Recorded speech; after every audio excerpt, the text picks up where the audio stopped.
Mac 2013, peristiwa Lahad Datu menjadi catatan pencerobohan terpenting dalam sejarah pasca merdeka. Konflik bersenjata terakhir berlaku semasa era insurgensi komunis hingga lewat tahun 1989 dan 69 komando antara watak utama yang gagah mendepani pertempuran.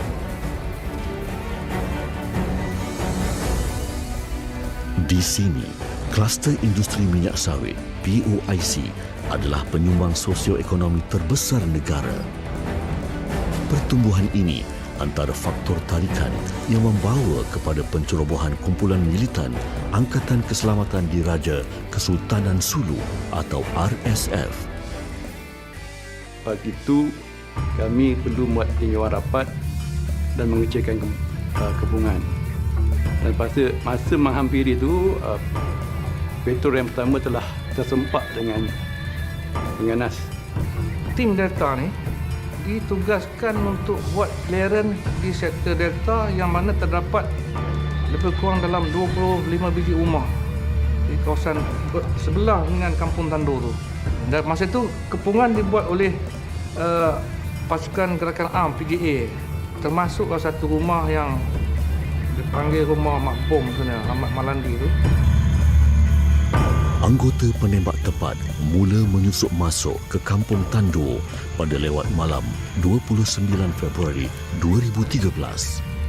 Tandur ni dia memang pasang dia punya, orang cakap sentry crawler dia. Dia setiap berapa setengah jam dia akan ada satu crawler dia lalu daripada contohnya point A ke point B. Dia akan gili-gili. Dia biasa ada orang lalu. Itu yang menyebabkan kita jadi lebih alert dan lebih berhati bila nak masuk. Pagi itu lebih kurang dalam pukul 9.45 macam tu lah.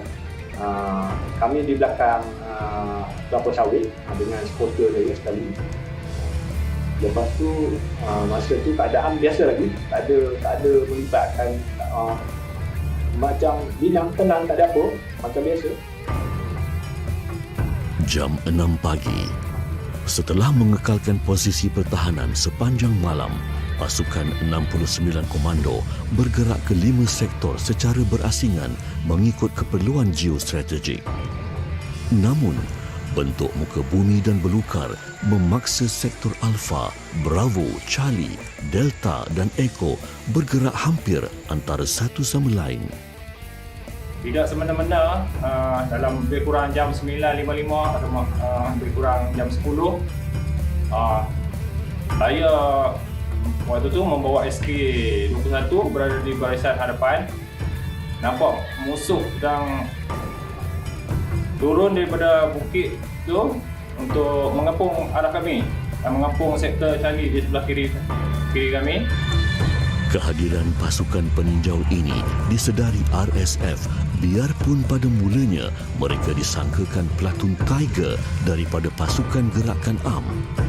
Dalam radio set saya terdengar laporan daripada sniper iaitu musuh sudah hampir dengan jarak lebih kurang kiraan 200, 150 dan sampailah musuh satu pokok sawit jarak 20 meter. Jadi pihak musuh cuba menghalau kami dengan menyebut Tiger, nyah kau daripada sini.